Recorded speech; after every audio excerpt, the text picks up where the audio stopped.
Hello दोस्तों, welcome to CSC Jnanpith. तो शुरू करते हैं अपनी headline of the day series को।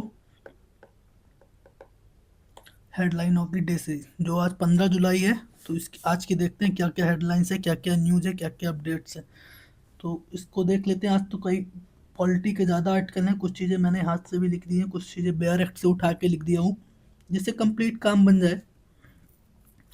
ये ये बेयर एक्ट का कटिंग लगी है, तो इसे देखते हैं। स्टार्ट करने से पहले ये बताना चाहूँगा कि ये टेलीग्राम में ज्वाइन कर लीजिएगा। पीडीएफ वगैरह यहीं पे मिल जाएंगी, करंट अफेयर की और भी जो होती हैं, और पीवाईक्यूज़ भी। आज फिर मैं एक दो पीवाईक्यू अपडेट करने वाला हूँ वहाँ पे, क्योंकि आज चर्चे में है प्रस्तावना। प्रस्तावना से पिछले सालों में कई क्वेश्चन आ चुके हैं प्रीलिम्स में, तो वो पीवाईक्यू आज मैं अपडेट करूँगा। तो टेलीग्राम ज्वाइन कर लीजिएगा, स्कैन करके, या फिर डायरेक्टली आप सर्च कर सकते हैं GYA ज्ञानपीठ _CAC इसके थ्रू। और हाँ, एक चीज़ और बताना चाहूँगा। Election commission election commission of India काफ़ी चर्चे में है, तो इसका मैं कंप्लीट वीडियो एक बार बना चुका हूँ, वन स्टॉप सोल्यूशन सीरीज में है। उसकी लिंक डिस्क्रिप्शन में मिल जाएगी। तो उसे मस्ट इंपॉर्टेंट है, उसे एक बार कर लेंगे तो इलेक्शन कमीशन ऑफ इंडिया से कहीं भी कभी भी कोई क्वेश्चन आएगा तो वो गलत नहीं होगा। उसमें सारे मैंने बेयर एक्ट से सारे प्रावधान बता दिए कि बेयर एक्ट में इलेक्शन कमीशन के बारे में क्या लिखा है, कैसे लिखा, और जो संशोधन हुआ है 1991 वाला, फिर बेरू अनूप बर्माल केस है, फिर उसके बाद 2023 में जो पार्लियामेंट से एक्ट पास हुआ, ये सब के बारे में कंप्लीट डिस्कशन है उसमें। तो उसे एक बार विजिट कर लीजिएगा। डालिए इलेक्शन कमीशन ऑफ इंडिया, और वो डिस्क्रिप्शन में लिंक मिल जाएगी, या फिर आप प्लेलिस्ट में जाके वन स्टॉप सोल्यूशन वाली प्लेलिस्ट में देख सकते हैं।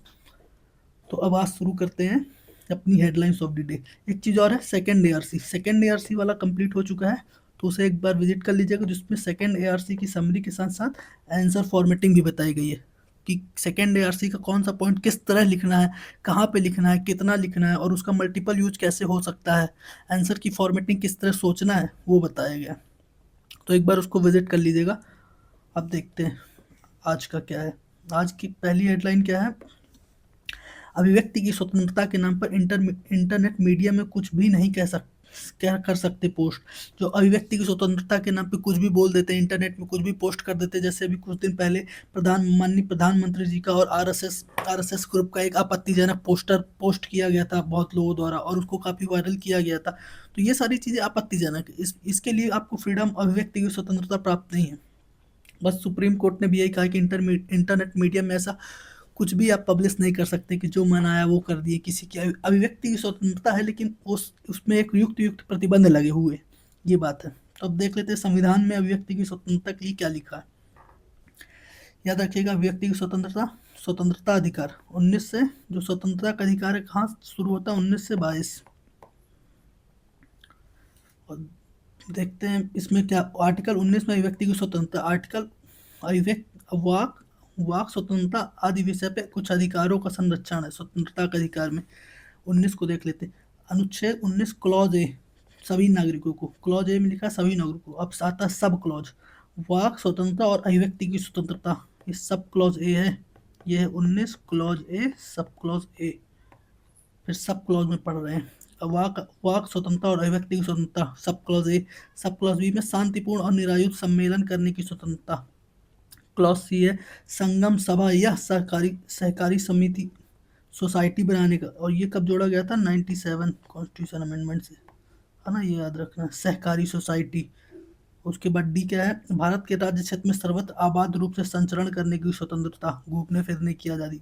और ई क्या है, राज्य क्षेत्र के किसी विभाग में निवास करने वाले या बस जाने का अधिकार, निवास या बस जाने का अधिकार। ठीक है।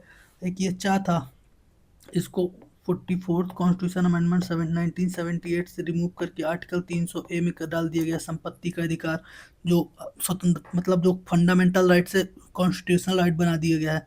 तो ये चा में था। अब छा देख लेते हैं, कोई वृत्ति, उपजीविका और व्यापार और कारोबार करने का अधिकार, ये अनुच्छेद 19(1) के तहत। अनुच्छेद 19(2) में वाक और अभिव्यक्ति स्वतंत्रता की कुछ युक्त प्रतिबंध लगाए गए। ये देखिए, इसको पढ़ते हैं। 2 में क्या लिखा है, खंड 1, पहले तो ये खंड 1, उपखंड का कि कोई बात उक्त उपबंध द्वारा किए गए अधिकार के प्रयोग पर भारत की संप्रभुता और अखंडता, राज्य की सुरक्षा, विदेशी राज्यों के साथ मैत्रीपूर्ण संबंध, लोक व्यवस्था, शिष्टाचार या सदाचार के हितों में अथवा न्यायालय की अवमानना, मानहानि, अपराध उद्दीपन के संबंध में युक्त निर्बंधन, जहां तक कोई विद्यमान विधि अधिरोपित करती है वहां तक उसके प्रवर्तन प्रभाव में नहीं डालेगी, या वैसे निर्बंधन अधिरोपित करने वाली कोई विधि बनाने से राज्य को निर्वासित नहीं करेगी। इस पे क्या क्या इस पे ये प्रावधान याद रखना है। ये तो ठीक है कि इसमें अनुच्छेद इसके लिए युक्त प्रतिबंधन लगाए गए हैं 19(2) में, लेकिन किस आधार पे लगाए गए हैं ये आधार याद रखना, ये कभी पूछ सकता है। भारत की एक बार और इसको मैं बता देता हूँ, इसको याद रखना है। भारत की संप्रभुता, अखंडता, राज्य की सुरक्षा, वही राज्य की सुरक्षा और संप्रभुता, अखंडता, विदेशी राज्यों के साथ मैत्रीपूर्ण संबंध, लोक व्यवस्था, शिष्टाचार और न्यायालय की अवमानना, मानहानि, अपराध उद्दीपन, ये युक्त प्रतिबंधन के आधार याद रखना। बस इसमें इतना ही याद पढ़ना है, क्योंकि यहाँ से प्रीलिम्स में क्वेश्चन पूछ सकता है, और पूछा भी है शायद, यहाँ से शायद पूछा है, अभी तो मुझे याद नहीं आ रहा है, क्योंकि अभी पिछले 7-8 सालों में तो नहीं पूछा है, लेकिन इससे पहले पूछा है, 2013 के पहले शायद। अब एक ये प्रस्तावना चर्चा में है। क्यों प्रस्तावना? जो आरएसएस के कुछ लोग हैं वो प्रस्तावना में समाजवादी और धर्मनिरपेक्ष शब्द हटाने को कह रहे हैं। ये संविधान में मतलब ये प्रस्तावना को संशोधन करने की मांग को पिछले कुछ समय में हो चुकी है, और एक बार सुप्रीम कोर्ट में मामला भी जा चुका है, जिसे सुप्रीम कोर्ट ने तुरंत खारिज कर दिया था कि ये सब जरूरी नहीं। तो प्रस्तावना चर्चा में थी, तो ये मैं लिख दिया हूँ। प्रस्तावना से संबंधित कुछ केस हैं, तो मैं इसको रिवीजन के पर्पज में ऐड कर लिया हूँ कि चलो प्रस्तावना रिवीजन हो जाएगी। तो प्रस्तावना बनी। फिर आता है बेरूबाड़ी केस। बेरूबाड़ी केस किस चीज़ के था? जो बांग्लादेश के साथ इनक्लेव की समस्या थी उसके लिए। तो इसी में सुप्रीम कोर्ट ने कहा था कि प्रस्तावना संविधान का भाग नहीं है, परंतु संविधान निर्माताओं की भावना को समझने की कुंजी है। यह एक मार्गदर्शक के रूप में कार्य करती है जब संविधान का कोई भाग अस्पष्ट होता। तो बेरूबाड़ी 1960 में कहा था संविधान का भाग प्रस्तावना नहीं है, और जब संविधान का भाग नहीं तो इसमें संशोधन भी नहीं हो सकता। बस ये याद रखना है कि इसको संविधान निर्माता की भावना समझने की कुंजी बताया। फिर आता है गोलकनाथ 1967 में। इसमें भी कहा संविधान का भाग नहीं है और न ही संविधान द्वारा संशोधित किया जा सकता, न संविधान संशोधन द्वारा संशोधित किया जा सकता। गोलकनाथ में भी वही। फिर आता है केशवानंद भारती 1973, सबसे इंपॉर्टेंट जजमेंट। कितने 13 जजों की बेंच थी उसमें, अभी तक की सबसे बड़ी बेंच। सुप्रीम कोर्ट ने क्या कहा कि प्रस्तावना संविधान का भाग है और इसमें संशोधन भी किया जा सकता है, लेकिन बेसिक स्ट्रक्चर आधारभूत ढांचा नहीं बदलना चाहिए। और इसमें एक चीज़ और कि समाजवाद संविधान का आधारभूत ढांचा का हिस्सा है। तो इस यहाँ पे सुप्रीम कोर्ट ने कह दिया है केशवानंद भारती में, इस समय संविधान में ऐड नहीं था समाजवाद, लेकिन सुप्रीम कोर्ट ने पहले भी कह दिया था कि समाजवाद संविधान का बेसिक स्ट्रक्चर है। तो ये बात है, ये इसको याद रखना है थोड़ा। और फिर 44वां संविधान संशोधन 1976 होता है, सबको पता है। समाजवाद, पंथ निरपेक्ष, अखंडता को जोड़ा गया। फिर उसके बाद मिनर्वा मिल्स केस 1980, जिसमें प्रस्तावना में संशोधन हो सकता है, आधारभूत ढांचा नहीं बदलना चाहिए। इसी को वो कर दिया गया कि चलो ये संशोधन कर दिए, ठीक है। तो अब निष्कर्ष देखते हैं प्रस्तावना क्या। प्रस्तावना फिलहाल संविधान का भाग है जिसमें संशोधन भी हो सकता है, लेकिन आधारभूत ढांचा में संशोधन नहीं होना चाहिए। और एक चीज़ और, प्रस्तावना न्यायालय में लागू नहीं की जा सकती, मतलब नॉन जस्टिसेबल है। इतना याद रखना है, प्रस्तावना में काम हो जाएगा। प्रीलिम्स में क्वेश्चन बन सकता है, क्योंकि इस बार काफ़ी ज़्यादा चर्चा में है। तो 2026 का जो प्रीलिम्स होगा उसमें पॉसिबिलिटी है प्रस्तावना से एक क्वेश्चन आने की।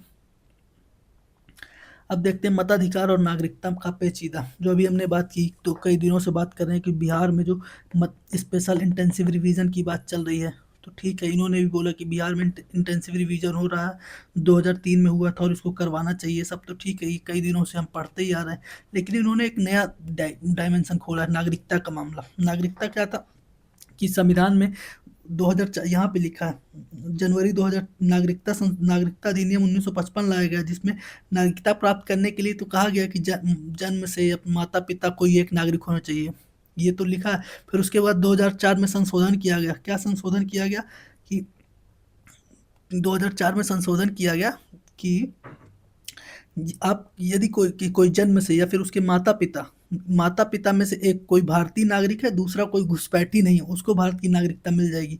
ये याद रखना, एक नागरिक है और दूसरा घुसपैठी नहीं है। माता पिता में से कोई एक नागरिक हो, माता पिता में से एक घुसपैठी नहीं होना चाहिए, तो उसको 2004 के बाद से नागरिकता मिल जाती थी। और एक यहाँ पे एक और बढ़िया बात की गई है कि जन्म और मृत्यु पंजीकरण अधिनियम 1970, ये क्या है 1970 का, ये है कि इसके बाद से ही जन्म प्रमाण पत्र और मृत्यु प्रमाण पत्र को अनिवार्य बनाया गया। तो इन्होंने ये बोला है कि जब 1970 के बाद से जब आप जन्म प्रमाण पत्र और मृत्यु प्रमाण पत्र को अनिवार्य बना रहे हैं, तो अब जो 1970 के पहले होंगे और जिसके पास जन्म प्रमाण पत्र मृत्यु प्रमाण पत्र नहीं होगा, तो उसको उसको तो आप बिहार मतदाता सूची से हटा दिया जाएगा। तो उसके विषय में इन्होंने चर्चा की है। जन्म प्रमाण पत्र का रजिस्ट्रेशन तो पहले होता ही नहीं था, 1970 के पहले अनिवार्य नहीं था। तो इस चीज़ में एक नया डायमेंशन खोला है कि नागरिकता के ऊपर। बाकी ये वाली चीज़ें तो हम पहले से देख ही रहे हैं। अब ये भारत का इस्लामीकरण का छ- ये है छंगूर तंत्र, भारत का इस्लामीकरण। ये क्या पिछले समय में आप मतलब न्यूज़ देख ही रहे हैं, जलालुद्दीन वाला मामला, कैसे कि उत्तर प्रदेश में कुछ लोगों को धर्मांतरण कराया गया, बहुत सारे लोगों को, मतलब कुछ लोगों को नहीं कराया गया। यहाँ पे इन्होंने कुछ डेटा दिया 1500। ये पूरा उसी के ऊपर है, थोड़ा पॉलिटी वाला, पॉलिटिक्स का मामला है कैसे। और यहाँ पे उत्तर प्रदेश का बस नहीं बताया गया, उत्तर प्रदेश में बिहार में भी एक, बिहार का भी इसमें एक केस स्टडी बताई गई है कि बिहार में भी ऐसा हुआ, यहाँ यहाँ ऐसा हुआ कि ये भाजपा विरोधी है। ये सब ये थोड़ा पॉलिटिक्स वाला है, ये जानकारी के लिए। लेकिन इसको क्यों लाएगा, ये देखने के लिए कि जो धर्मांतरण है, धर्म की स्वतंत्रता वो कैसे होती है। धर्म की स्वतंत्रता हम सबको पता है, आर्टिकल 25 से 29 में शामिल है। चार चार अनुच्छेद है, सॉरी 25 से 28, 25, 26, 27, 28 चार अनुच्छेद है धार्मिक स्वतंत्रता का अधिकार जिसमें है। तो ये 25 देख लेते हैं, ये सबसे बड़ा इंपॉर्टेंट है। बाकी 26, 27, 28 तो ठीक है, वो एक एजुकेशन के ऊपर हो जाता है, एक टैक्स के ऊपर हो जाता है, ये सबसे इम्पोर्टेंट है। 25 क्या कहता है, अंतःकरण की और धर्म को अबाध रूप से मानने, आचरण करने और प्रचार करने की स्वतंत्रता। ठीक है। 25 1 में कहता है लोक व्यवस्था, सदाचार, स्वस्थ, ये 3 रिस्ट्रिक्शन लग गए, युक्त प्रतिबंध, युक्त प्रतिबंध पहले ही लिख दिया। लोक व्यवस्था, सदाचार, स्वस्थ तथा इस भाग के उपबंधों के अधीन रहते हुए, ये तीनों के अधीन रहते हुए सभी व्यक्ति को अंतःकरण की स्वतंत्रता और धर्म को अबाध रूप से मानने, आचरण करने और प्रचार करने का समान हक है। यहाँ पे साफ लिखा, प्रचार करने का हक है, धर्मांतरण कराने का हक नहीं है। धर्मांतरण कराने का हक नहीं है ना, ये याद रखना। आर्टिकल 25 आपको धर्म को प्रचार करने, कोई किसी भी धर्म का हो लेकिन उसको प्रचार करने का अधिकार है, धर्मांतरण कराने का कोई अधिकार नहीं है। अब अनुच्छेद 25(2) में देख लेते हैं क्या लिखा है। इस अनुच्छेद की कोई बात किसी किसी ऐसी विद्यमान विधि के प्रवर्तन पर प्रभाव नहीं डालेगी या राज्य को ऐसी विधि बनाने से निवृत्त नहीं करेगी जो धार्मिक आचरण से संबंध में किसी आर्थिक, वित्तीय, राजनीतिक या अन्य लैंगिक क्रियाकलाप के विनियमन या निर्बंधन करती है। मतलब ये जो अधिनियम है कि अंतःकरण की स्वतंत्रता और प्रचार करने की स्वतंत्रता, तो किसी मतलब जो राज्य है, मतलब संसद संसद को कानून बनाने से नहीं रोकेगी। किस मामले में कानून बनाने से नहीं रोकेगी, जैसे ये धार्मिक, वित्तीय, राजनीति या अन्य लैंगिक क्रियाकलापों का निर्बंधन हो, जहाँ पे ये सब वो हो रहा है उसके विशेष में, और नहीं रोकेगी। और अगला क्या है, क्लॉज 2 का सब क्लॉज बी, इसको देखते हैं। सामाजिक कल्याण और सुधार के लिए यह सार्वजनिक प्रकार की हिंदुओं की धार्मिक धार्मिक संस्थाओं को हिंदू के सभी वर्गों और अनुभागों के लिए खोलने का उपबंध करती है। सामाजिक कल्याण और सुधार के लिए सार्वजनिक प्रकार की हिंदुओं की धार्मिक संस्थाओं को, हिंदुओं के सभी वर्गों, वही है यार, ये तो उसके ऊपर है ना कि हिंदू में जितने भी वर्ग हैं सभी के लिए सार्वजनिक संस्थान खोले जाने चाहिए, उसमें किसी भी तरह का प्रतिबंध नहीं लगाया जाना चाहिए उसके भी लिए। और ये कानून बनाने से रोक न लगाने के लिए, ये दोनों के लिए कानून बना सकती है संसद, जिसमें ये कोई रोक नहीं लगाएगा। मतलब ये दोनों, ये अपवाद है आर्टिकल 25(1) के, और ये युक्त निर्बंधन है, ये 3, लोक व्यवस्था, सदाचार, स्वास्थ्य। अब स्पष्टीकरण 2 देख लेते हैं। स्पष्टीकरण क्या है, कृपाण धारण करना और उस कृपाण को लेकर चलना सिख धर्म को मानने का अंग होगा, समझा जाएगा। ठीक है, मतलब कृपाण लेके वही जो सिख धर्म के लोग लेके चलते हैं, 6 इंच एक डायमेंशन है कि 6 इंच की कृपाण लेके चल सकते हैं। स्पष्टीकरण 2 में क्या लिखा है, खंड 2, ये उपखंड खा, ये हिंदुओं के प्रति निर्देश में यह अर्थ लगाया जाएगा कि सिख, जैन, बौद्ध धर्म मानने वाले व्यक्तियों के निर्देश में हिंदू धार्मिक संस्थाओं के प्रति निर्देश तथा अर्थ तदनुसार वही है यार, इसमें ये लिखा है, जो ये लिखा है ना, सामाजिक कल्याण में सुधार के लिए सार्वजनिक प्रकार के हिंदुओं की धार्मिक संस्थाओं को हिंदू के सभी वर्ग के लिए अनुभाग सभी वर्गों और अनुभागों के लिए खोला जाएगा। तो इसमें ये बोला कि हिंदुओं में कौन कौन शामिल होंगे। यहाँ पे ये लिखा है सिख, सिख, जैन, बौद्ध, ये हिंदू में शामिल होंगे बस, ये याद रखना है थोड़ा। और इसके आगे के भी देख लेना है, 26, 27, 28, बाकी मैं उसको बताऊंगा जब पॉलिटी करेंगे तो। ये एक छोटा सा पॉइंट है बस, इसको क्लाइमेट चेंज वगैरह के लिए याद रखना है, इन्वायरमेंट में लिखने को कभी मिलेगा। तो भारत अपना जो रिन्यूएबल एनर्जी है वो 50% कर लिया है, जिसका जो हमारा टारगेट 2030 तक था कि भारत 2030 तक अपनी कुल ऊर्जा उत्पादन का 50% रिन्यूएबल एनर्जीज करेगा, वो टारगेट हम 5 साल पहले ही अचीव कर लिए। खुशी की बात है। लेकिन एक बात यह है कि अभी हम कुल टोटल 484 गीगावाट एनर्जी उत्पादन करते हैं, और जिसमें से 242.8 गीगावाट रिन्यूएबल एनर्जी से है। लेकिन हमारा क्या टारगेट था, 2030 तक हमारा टारगेट था कि 500 गीगावाट करना है। तो अब देखते हैं 2030 तक 500 गीगावाट हो पाता है कि नहीं, क्योंकि अभी तो हमारा टोटल ही 484 होता है, 500 तो टोटल ही नहीं होता है। तो रिन्यूएबल एनर्जी से 500 वाट हो पाना देखते हैं। बस इतना याद करना है कि अभी 500 गीगावाट हमारा 50% रिन्यूएबल एनर्जी पहुंच चुका है। इन्वायरमेंट में लिखने में काम आएगा।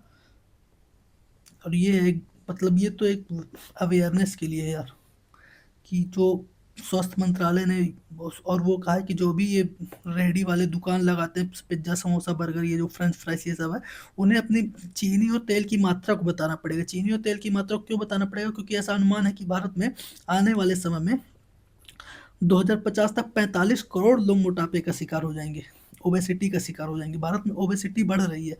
यहाँ पे एक डेटा है, लेंसेट लेंसेट में 2021 में मोटापे का पूर्वानुमान लगा, जिसमें भारत में अधिक वजन वाले पीड़ित वयस्कों की संख्या 18 करोड़ पहुंच गई। 2021 में भारत में अधिक वजन से 18 करोड़ जनसंख्या पहुंच गई। ओबेसिटी मतलब मोटापा भारत के लिए एक स्वास्थ्य समस्याओं को क्रिएट कर रहा है। इसके लिए ये इन्होंने ये किया। और ये नेशनल फैमिली हेल्थ सर्वे का एक डेटा है कि शहरी क्षेत्रों में ज़्यादा बढ़ रहा है ग्रामीण क्षेत्रों की बजाय। तो ये एक डेटा है। बाकी ये तो जनरल अवेयरनेस के लिए है। तो आज के लिए इतना ही था। Thank you. अभी एक आर्टिकल आज में और है, वो है जो वर्ल्ड बैंक की रिपोर्ट नहीं थी, इनइक्वालिटी आ रही, जिसमें वर्ल्ड बैंक ने कहा कि भारत का गिनी गुणांक सुधर रहा है, भारत समानता में चौथे स्थान पे आ गया है। उसमें डिबेट चल रही है, उसके आंकड़ों में डिबेट चल रही है। तो उसे अभी मेरे को थोड़ा और देखना है। तो वो एक छोटी सी क्लिप थी, अभी उसमें विस्तार से देखना होगा। तो उसके बारे में फिर किसी दिन, मतलब कल कल कल में ऐड कर लेंगे उसको।